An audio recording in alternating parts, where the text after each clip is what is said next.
सकाळीच आदू आणि बाबा निघालेत कॉटेजच्या बाजूला असलेल्या एका सुंदर ठिकाणी.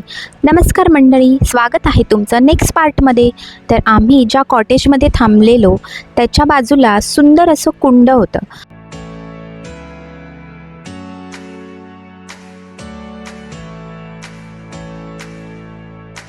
तर मंडळी, हे होतं जीवनेश्वर कुंड. खूप मोठी जागा होती. सकाळीच खूप सुंदर वाटत होतं. लहान मुलांना खेळण्यासाठी पण इकडे स्लाइड्स वगैरे होत्या.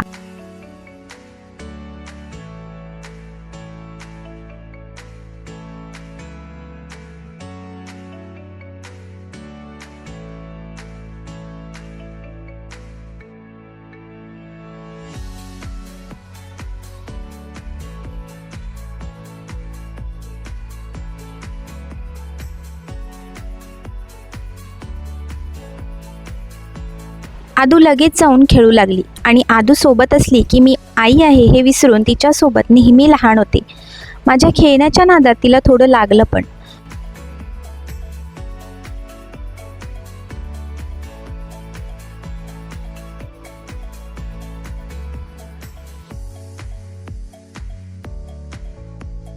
मग आम्ही मस्त झोके घेतले आणि पाण्यात मासे आहेत का बघायला खाली गेलो.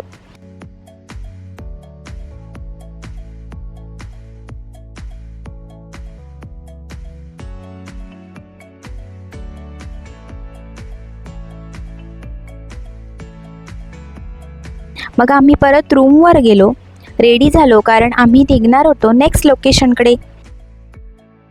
तुम्हाला जर कॉटेजबद्दल डिटेल्स हवे असतील तर कमेंट नक्की करा. डिस्क्रिप्शनमध्ये पण सगळे डिटेल्स दिले आहेत. महाराष्ट्र असं एक ठिकाण आहे जिथे समुद्र, डोंगर, निसर्ग आणि अध्यात्म एकाच ठिकाणी अनुभवायला मिळतं. पण आश्चर्याची गोष्ट म्हणजे अजूनही अनेक लोकांना या ठिकाणाबद्दल माहिती नाही.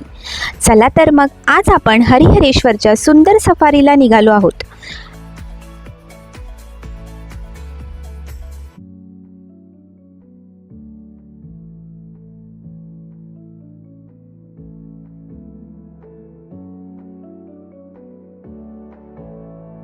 आम्ही आधी मंदिरात न जाता प्रदक्षिणा मार्गातून मंदिराची प्रदक्षिणा मारायला निघालो.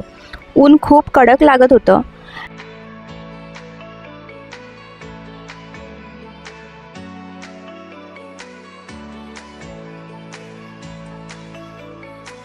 एवढ्या उन्हातून पण आमच्या आदूने पायऱ्या चढायला सुरुवात केलेली.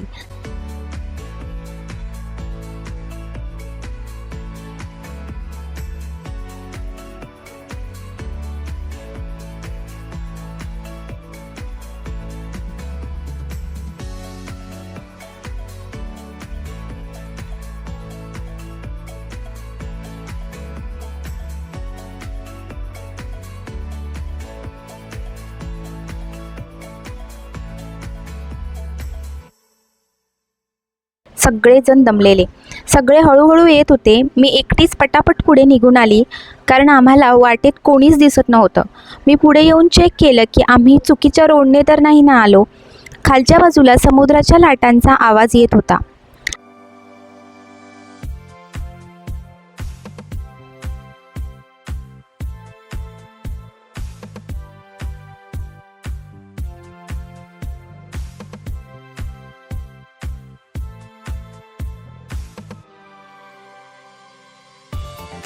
आणि जशी मी पुढे आले आणि मला समोर जे दिसलं ते खूप अविस्मरणीय होतं. तुम्ही बघू शकता, 2 दगडांच्या मधून सरळ खाली घेऊन जाणारा हा रस्ता थेट समुद्रात घेऊन जात होता. आमचा सगळा थकवा हे बघूनच निघून गेला.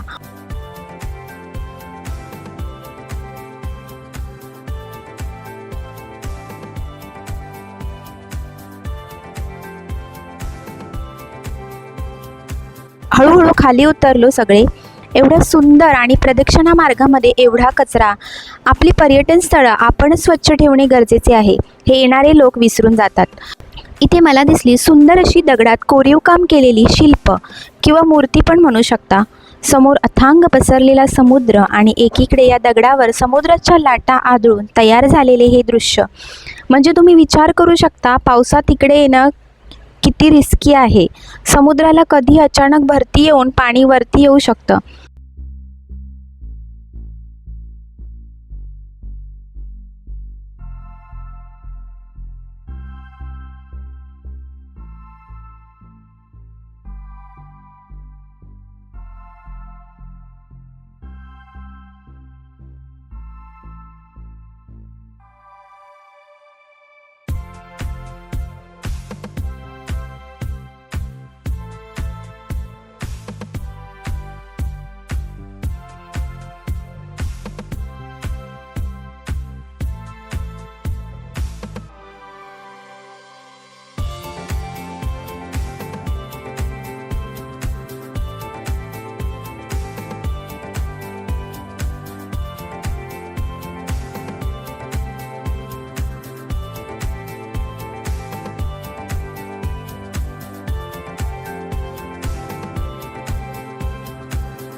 आम्ही थोडा वेळ थांबून परत निघालो मंदिराच्या दिशेने, कारण पाणी हळूहळू वाढत होतं.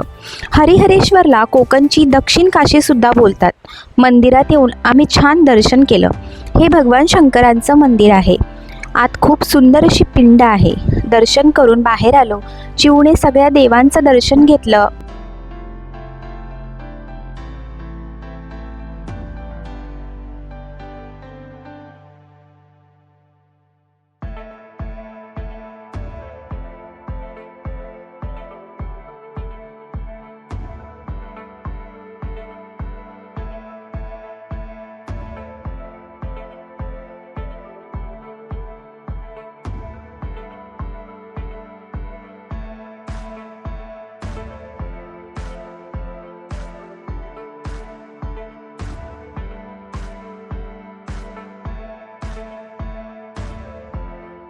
बाहेर आलो तसं आम्हाला दिसलं कुत्र्याचं पिल्लू.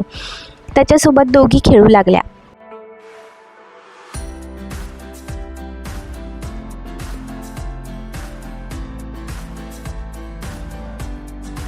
बाहेर खूप सारी दुकाने आहेत आणि आम्हाला दुकान दिसलं की ते पाहिजेच असतं.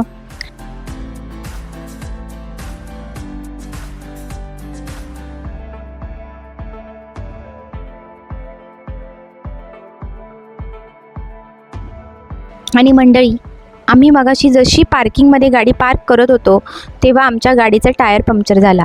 आणि आत्ता प्रॉब्लेम हा झाला आहे, इकडे जवळ कुठेच मेकॅनिकल नाही आहे आणि त्यात कोणाच्या मोबाईलला पण नेटवर्क नाही आहे. आम्ही इकडच्या ग्रामस्थांकडून काही मदत मिळते का बघितलं. ते लोक म्हणाले तुम्हाला टायर काढून घेऊन जावं लागेल. मग काय, आम्ही टमटममधून हॉटेलवर आलो आणि चिवचा बाबा आणि त्याचा फ्रेंड टायर घेऊन मेकॅनिकलकडे जाऊन आले. त्यात 4 वाजले. मेकॅनिकल मंदिरापासून 15 ते 20 किलोमीटर होता. आमचा हा दिवस असाच गेला, कुठेच जाता नाही आलं. आणि हे होतं आमचं हॉटेल रॉयल ग्रीन.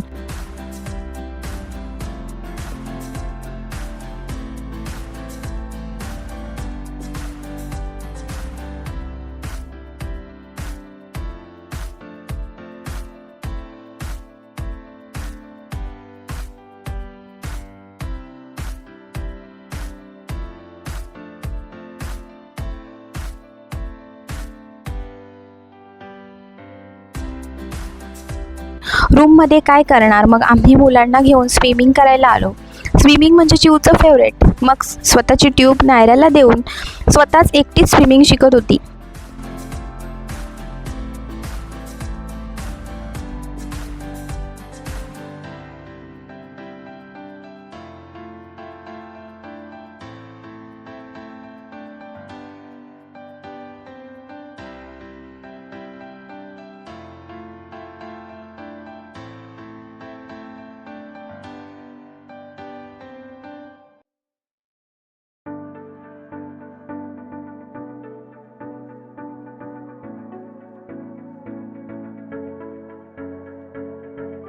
आम्ही चहा आणि गरम गरम भजी आणि पकोडे मागवले.